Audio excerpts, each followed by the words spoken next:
Salve nação perdida! Aqui quem fala é uma aranha perdida, falando diretamente de Mandacaru. E hoje vamos nos perder nos capítulos 10, 11 e 12 de Jujutsu Kaisen. Vou tentar fazer um resumo. Tentar, porque não sou muito bom nisso. Também não dá pra ir de um em um. Não tenho tempo pra levar nesse ritmo. Enfim, a tentativa. E, pra começar, vou de capítulo 10. O título deveria ser Árvores pelo Direito ao Desmatamento. Tá. E o capítulo começa bem no estilo Jujutsu Kaisen, uma porrada de personagens novos sendo jogados na tela sem explicar quem é quem. Então vamos ver de entrada o Testa, Vulcão, Raízes e Fazuele. Esse grupo anda no meio da rua sem ninguém achar estranho o monge falando sozinho. Ou seja, falar sozinho na rua ainda está dentro do considerado normal no Japão. Dito isso, o assunto é Sukuna. O Vulcão achou um desperdício usar um dedo, confirmando que o incidente do reformatório foi obra do Testa. Inclusive, ele chama o Sukuna de marionete, mas isso pode ser um erro. O mais curioso disso é que o grupo coloca muita importância no Sukuna, mesmo o Rei das Maldições sendo bem fraco no seu estado atual. Porém, o motivo disso é respondido bem no futuro. Então, vou deixar isso quieto. E, antes de passar para o próximo núcleo, quero comentar essa cena expositiva do Vulcão e Raízes. Achei uma cena bem desnecessária. Pra mim, bastava mostrar que ele entendeu o que foi dito. O balão de fala já deixa claro que é uma pronúncia incompreensível e deixa pra explicar depois como o Vulcão entendeu. Deixava no ar se era algo único dele ou não.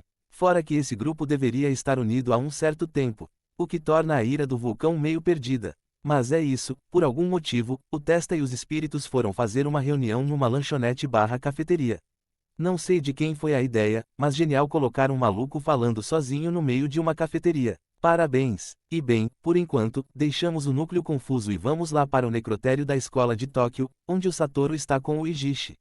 O Satoru está puto, falando o óbvio. Graças aos deuses, ele também acha ridículo mandar 3 crianças da alfabetização para apagar um incêndio numa fábrica de fogos de artifício. O Satoru está tão puto que até cogita exterminar o alto escalão da escola. Ele pensa, mas muda de ideia bem rápido. Dito isso, é muito curioso como só o Satoru se incomoda com a forma como o alto escalão gerencia as coisas. Ao mesmo tempo que ele se incomoda, também não parece gastar muita energia para mudar isso. Além do mais, nem tudo o incomoda. Na verdade, o Satoru só se incomoda quando o alto escalão quer eliminar alguém por medo. O resto não parece incomodá-lo. A forma como novos alunos e alunas são recrutados, a forma como são ensinados e treinados, nada disso o incomoda. Inclusive, ele só está irritado porque foi o Itadori. Será que ele ficaria puto se fosse outro aluno? Eu chutaria que não. A raiva dele é porque o Itadori era o seu protegido. E digo mais, isso só terminou assim por culpa do Megumi. É um pouco difícil não ver isso. A minha impressão é que, quando o Megumi está envolvido, a trama é mal feita. No capítulo 1 é assim e no incidente do reformatório se repete. Não faz sentido o Megumi pegar 2 novatos e ficar de rolê num domínio inato.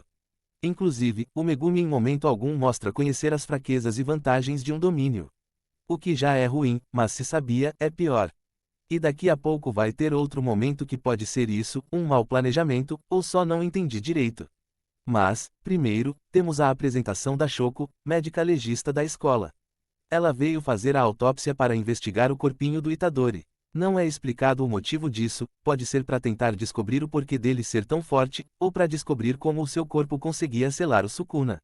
Infelizmente, isso não é explicado. Pois bem, saímos do necrotério e vamos para algum lugar que certamente fica na escola. Temos Megumi contando as últimas palavras do Itadori, o que deixa a Nobara bem tristinha. O que é curioso, conhecia o pivete há uns 2 dias e já tá triste ao ponto de quase chorar. Enquanto isso, o Megumi, culpado até o talo, pensando na morte da bezerra. Porém, novos personagens surgem para mostrar que o Megumi é o senhor babaca. Já começa que ele chama a Maki de Zenin, ela diz pra não chamar assim e ele simplesmente repete isso. Se fosse no Twitter, estaria cancelado até a 19ª geração, sorte que ele não existe. Mas enfim, temos a Maki, o Inumaki e o Panda, um dos seres mais misteriosos dessa história. Depois de apresentar o trio, o Megumi segue mostrando o seu lado babaca ao dizer que só respeita o Yuta. Agora, porque ele não respeita os veteranos, talvez nem ele saiba. Vou jogar uma teoria, ele não respeita porque o trio é mais fraco que ele. Só consigo ver esse motivo. E falando sobre motivos, o trio veio falar com a dupla por causa do intercâmbio. Acontece que o 3º ano foi suspenso e agora Maki quer que a dupla do 1º ano participe. O detalhe mais interessante nisso é que a Maki, Panda e Inumaki são alunos do segundo ano. Ou seja, temos alunos e alunas fazendo o trabalho dos professores. Isso já é interessante por si só. E fica ainda mais quando colocamos 2 alunos do primeiro ano, na alfabetização, para enfrentar veteranos do segundo e terceiro ano de Kyoto. Tudo para dar certo, né? Você sente o cheiro de mau planejamento vazando do Megumi. Mas aí tem a questão que me deixou confuso. A Nobara comenta que a temporada de maldições começou e as feiticeiras estão tudo ocupada. Aí, alguém que não sei quem é, explica que o verão é o período de alta taxa de surgimento de espírito. Ou seja, no exato momento em que estamos. Mas aí, a Maki diz que xamãs ficam ocupados o ano todo, porém, aos poucos tudo vai se acalmar. Em resumo, podemos fazer o intercâmbio no meio da temporada de espíritos, a falta de mão de obra é só para justificar a escola de Tóquio só ter 9 estudantes. Faz todo sentido. E aí, beleza, vamos fazer uma competição no pior momento possível. E, obviamente, Megumi e Nobara aceitam participar, porém, com uma única condição: que o intercâmbio e o treinamento sejam úteis. A fala do Megumi, e que a Nobara assina embaixo, só enfatiza o ar babaca que cerca o Megumi nesse capítulo. O cara tem a cara de pau de dizer: se eu ver que o treinamento e o intercâmbio são inúteis, eu vou sair imediatamente. Falou os mais fodas da escola. Tão no primeiro ano passando tempo. É muito óbvio que ele vê o grupo da Maki como inferior. Logo, as chances desse treino e intercâmbio serem uma merda, na visão dele, são grandes. Só faltou perguntar se não tem ninguém mais forte. Inclusive, é curioso esse tom agressivo do Megumi, bem depois da sequência de merda que ele andou fazendo. Mas enfim, a sorte da dupla é que eu não faço parte do trio, na minha mão eles iriam sofrer um bocado. Dito isso, a propaganda contra as escolas segue forte. Em Tóquio, se um aluno quer aprender alguma coisa, tem que encontrar alguém disposto a ensinar ou aprender sozinho. Com esse método de ensino merda, o Satoru não se importa, né? Isso aí, tá certo. Quer aprender a fazer uma cirurgia? Aprende fazendo, basta se esforçar. Uma mensagem linda. Se daqui a 2 ou 3 anos vocês verem movimentos contra a escola pública no Japão, saibam que gente burra só dá ideia merda. Bom, saímos desse prelúdio do intercâmbio de merda e vamos para a aliança mais sem sentido de Jujutsu Kaisen. Já começa que temos, nessa ideia genial, o Testa falando sozinho numa lanchonete que parece bem cheia, mas ninguém nota ou acha estranho. A estranheza da coisa já começa aí e continua com o Testa revelando que os espíritos querem virar o jogo contra os humanos. Aí o Vulcão explica: o rolê não é virar o jogo, o negócio é substituir mesmo. Ele explica que eles, os espíritos, são os verdadeiros humanos. E de onde vem isso? Vem da crença de que humanos são falsos. Um ser humano pode sorrir e te abraçar enquanto, secretamente, deseja te matar. Enquanto os espíritos são verdadeiros, porque nascem das verdadeiras emoções humanas, o medo, o ódio e o desejo de matar. Só que isso é uma falsa verdade. Até porque, nada impede um ser humano de falsificar até as emoções negativas, como medo ou ódio.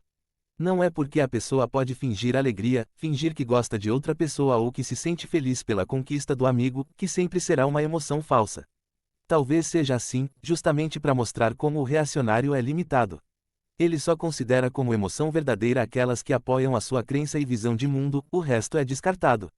Aí beleza, a reunião segue nesse clima maluco com o Vulcão olhando no olho de um ser humano e dizendo: nós somos seres humanos puros e genuínos e os falsos devem ser eliminados. Ele diz isso na cara de um ser humano. Legal, né? Não sei quem é mais sem noção, quem deu a ideia ou quem aprovou que seguisse em frente. E já que isso aconteceu, e essa aliança foi formada, tenho 2 questões. Primeiro, os espíritos precisam de seres humanos expelindo energia negativa para nascer. Ou seja, com o fim da humanidade, isso significa que novos espíritos não vão nascer, a não ser que outros seres vivos também produzam energia amaldiçoada e, até onde sei, isso não acontece. Assim sendo, o que os espíritos ganham ao eliminar os humanos? Esses espíritos são completamente inteligentes, podem viver tranquilamente sem precisar interagir com humanos, então, o que os levou a decidir acabar com os humanos de carne e osso? E outra, o que espíritos comem? Se comem seres humanos para sobreviver, isso não seria o mesmo que levar os espíritos à extinção. Agora, o segundo ponto: por que ninguém desconfia de um ser humano ajudando espíritos a eliminar os seres humanos? Por que o Vulcão trata o Testa com tanto respeito, sendo que, na sua visão, o Testa é um ser inferior que só sabe mentir? Fora que, o que ele ganha ajudando um grupo que quer eliminar os humanos? Qual é a motivação dele nisso tudo? Porque assim, se a visão dos espíritos fosse outra, dava para justificar. Por exemplo, se para os espíritos só quem pode manipular energia amaldiçoada é um ser humano de verdade, aí perfeito. Porém, o caso aqui é outro. O vulcão não está criando nenhuma separação. Tudo que é considerado ser humano, com carne e osso, é lixo e deve ser exterminado. Porém, o Testa não parece se importar e aceita trabalhar com eles. E o plano para os espíritos vencerem a guerra passa pela incapacitação do Satoru Gojo e o alistamento do Sukuna no corpo do Itadori. O que é bem curioso, já que o Testa sabia que o Itadori ainda estava vivo, o que é ainda mais suspeito. Porém, nada é mais suspeito do que essa aliança. No entanto, com fé nas antigas deusas, tudo será explicado. Dito isso, aqui pulamos para o capítulo 11. Esse poderia receber o título, O Ser Humano Mais Burro da História da Humanidade Real e Ficcional. E esse capítulo começa com o Satoru mostrando que tem um autoconhecimento muito forte. Ele sabe que é um péssimo professor. E ok, isso não é o suficiente, mas já é um começo. Na sequência, temos uma capa muito mal intencionada. Uma capa que tenta plantar uma falsa verdade em sua consciência. Na capa temos a frase, esses olhos conseguem ver através de tudo, com a semiótica do Satoru tampando os olhos. E algum maluco vai dizer que isso é um prenúncio. Inclusive, seria perfeito se aparecesse a irmã do Megumi se debatendo no hospital. Mas bem, saímos desse absurdo e vamos para outro. Vamos ver como o Itadori ainda está vivo. Acontece que o Sukuna é um ser muito poderoso e, antes que o Itadori morresse, de alguma forma jamais explicada, Sukuna puxou a alma do Itadori para o seu domínio. Agora, como ele puxou a alma, como ele manteve a alma viva no seu domínio e como ele devolveu a alma ao corpo. Se tivesse que apostar, acho que nem o Sukuna sabe como fez isso. Aí temos toda uma discussão, vemos o Itadori mostrando que não possui capacidade nenhuma de vencer o Sukuna. E é por isso que ele termina com a cara dentro d'água, nessa água que certamente é imunda. Dito isso, aqui temos uma mudança na atitude do Sukuna.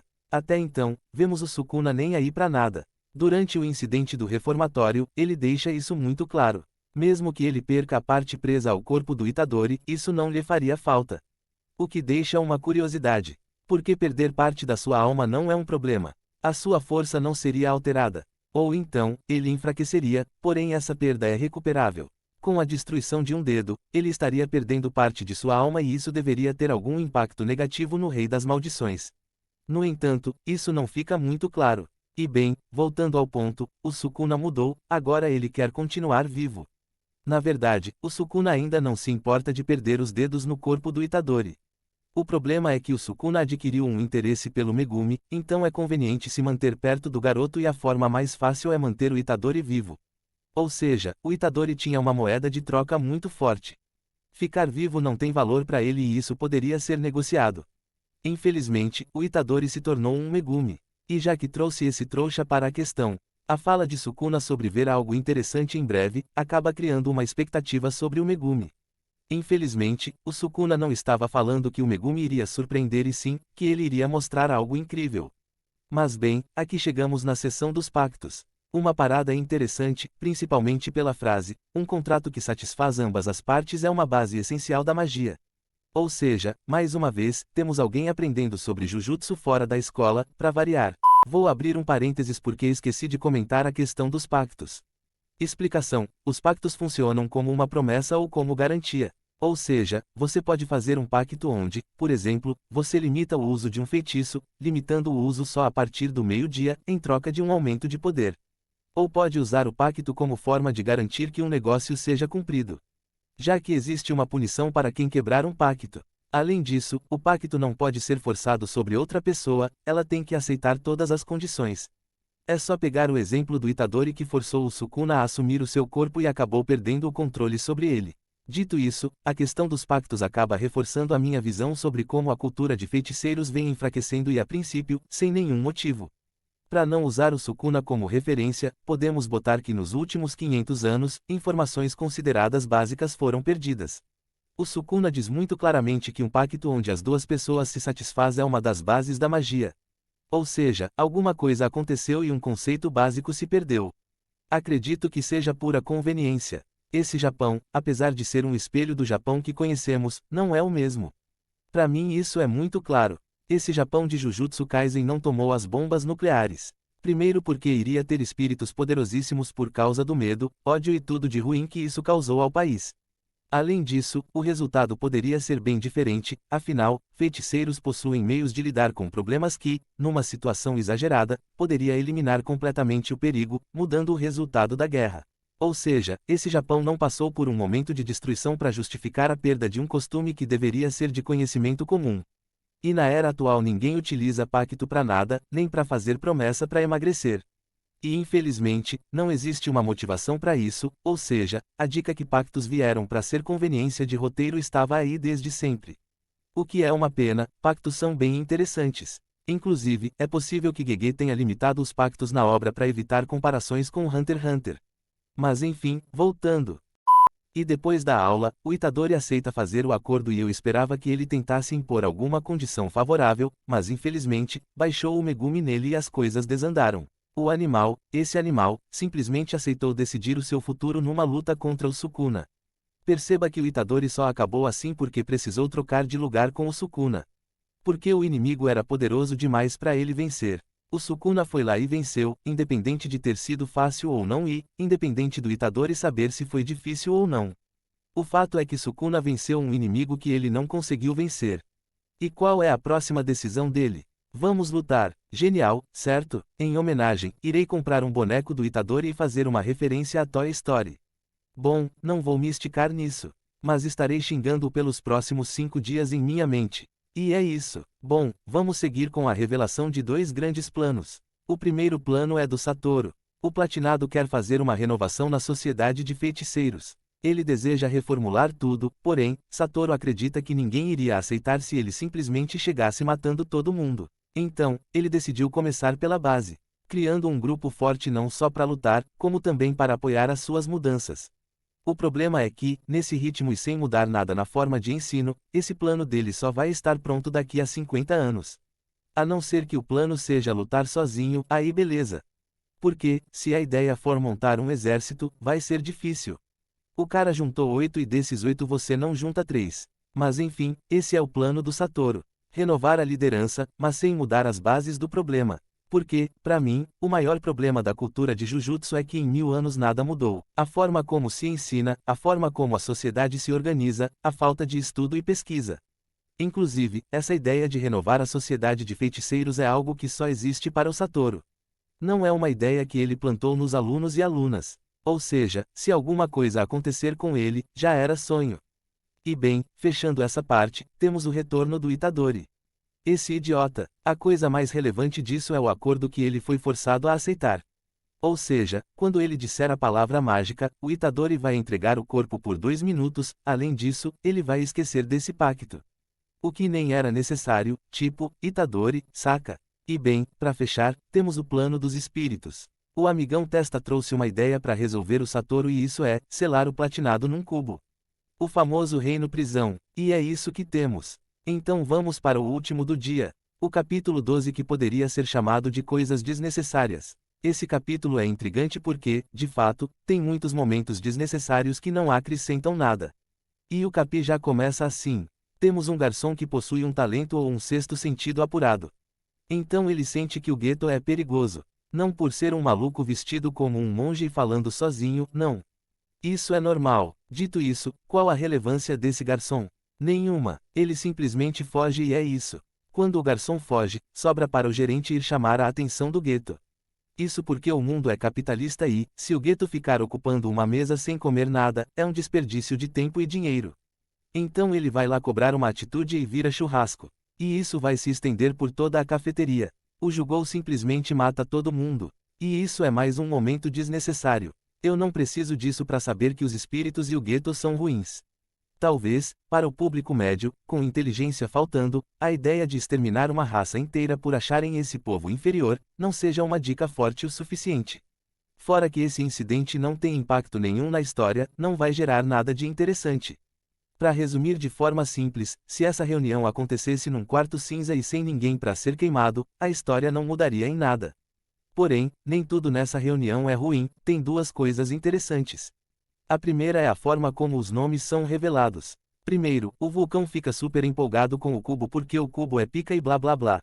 Então, na sua empolgação, a temperatura do ambiente sobe. E nesse momento, o gueto pediu que o Jugou se comportasse. O que não deu muito certo. E depois o Jugou vai chamar o Geto pelo nome, ao pedir que o mesmo avalie a sua força. E essa forma de revelar os nomes, pra mim, é bem legal, soa natural. Só levou 3 capítulos pra acontecer. Poderíamos ter isso lá no capítulo 10. Mas, tudo bem, até porque temos outro momento interessante que é a avaliação da força do Jugou. Os dedos do Sukuna serem usados como métrica é muito interessante. Uma forma muito boa de definir nível de poder e criar expectativa para o futuro. Até porque, já temos uma noção da força de um Sukuna com 2 dedos e, a partir do momento em que o Jugou, avaliado de uma forma superestimada, com a força de 9 dedos agir, a expectativa do poder do Sukuna vai ser ainda maior. E nesse caso, como o Jugou vai enfrentar o Satoru, vamos ter também a definição do poder do Satoru ou uma expectativa maior sobre a sua força. Porém, isso é muito mal feito, né? Qual é a lógica do Jugou querer o cubo e se oferecer para eliminar o Satoru? Se isso fosse possível, para começar, por que ele estaria pedindo ajuda do Geto? Se o Jugou diz, guarda o cubo por enquanto que eu vou tentar vencer o Satoru, aí se eu conseguir, você me entrega o cubo e coloca no meu peito. Porém, o Jugou simplesmente bateu na mesa e disse que vai matar o Satoru, com uma confiança que só vi no Itadori, momentos antes de ter a cabeça partida ao meio. Então, já sabe o que vai acontecer. E bem, ainda nessa agenda desnecessária, temos o Megumi indo entregar um tipo de crachá que ele arrancou da roupa do jovem de 40 anos. Para devolver à mãe do maluco. E essa cena se torna desnecessária pelo mesmo motivo da cena anterior. Temos um incidente em que pessoas relataram ter visto fantasmas. Algumas pessoas sumiram ao ponto de nem os corpos serem recuperados. E isso não tem impacto nenhum na história. É igual ao incidente da cafeteria. Se você retira os civis, por assim dizer, nada muda. Sem falar que o Megumi é muito escroto. Ele insiste em chamar a Maki de Zenin, uma falta de respeito terrível. E a Maki também, não quer ser chamada de Zenin, mas aceita ser chamada de vez em quando. Ou acha ruim ou não acha. Ou seja, tudo isso, desde o final da página 6 até metade da página 11, poderia ser cortado do capítulo que não mudaria nada. É só enrolação. Inclusive, não é o último momento desnecessário. Mas antes temos uma apresentação sobre as regras da energia amaldiçoada. Um detalhe muito importante, porque não lembrava dessa explicação. Agora entendo o porquê de o Itadori só saber fortalecer o corpo com energia. Bem, a explicação é simples e funcional. O Satoru faz comparações, onde a energia amaldiçoada é a eletricidade e os feitiços são os eletrônicos. Ou seja, sem um feitiço, você não consegue fazer nada. Não tem como fazer uma vitamina só com energia elétrica, ao mesmo tempo, só quem nasceu com o feitiço liquidificador vai conseguir produzir uma vitamina. Eu acho um método ruim, mas é extremamente necessário em Jujutsu Kaisen. Isso porque a produção de energia amaldiçoada é infinita. Inclusive, o Ki, de Dragon Ball também é. Mas não vou me aprofundar sobre. E bem, aqui em Jujutsu Kaisen, a produção de energia amaldiçoada depende de pensamentos negativos estáveis. A pessoa tem que sentir desejos de destruir o coleguinha, mas não pode ficar transtornado e babando como um cachorro raivoso. Além disso, também temos mais um momento de construção de expectativa com o Satoru mentalmente revelando que, em algum momento, entre os capítulos 13 e 270, o Itadori vai absorver os feitiços do Sukuna. Agora é sentar e esperar. Enquanto espera, temos o último momento desnecessário do capítulo. Enquanto o Itadori aprende sobre como as emoções influenciam na produção de energia. Inclusive, é muito fraco as emoções positivas, de certa forma, serem inúteis. Mas bem, Itadori, surpreso, cita a forma como o Megumi está sempre com cara de quem deu o caneco e não gostou. O que faz o Megumi sentir uma fisgada na prega rainha. Essa cena serve para nos situar temporalmente, mostrando que as coisas estão acontecendo ao mesmo tempo. Porém, com isso dito, é completamente desnecessário. Se quisesse ver alguém pegando em paus, abria o Twitter, babacas mamando é o que mais tem lá. E aí, temos o encerramento do capítulo com o treino mais moderno já visto nessa obra. O treino para o controle de produção de energia amaldiçoada é assistir filmes num famigerado DVD. Impressionantemente, moderno e antigo. No mínimo, já é melhor que sentar embaixo de uma cachoeira ou andar numa corda suspensa a 100 metros do chão.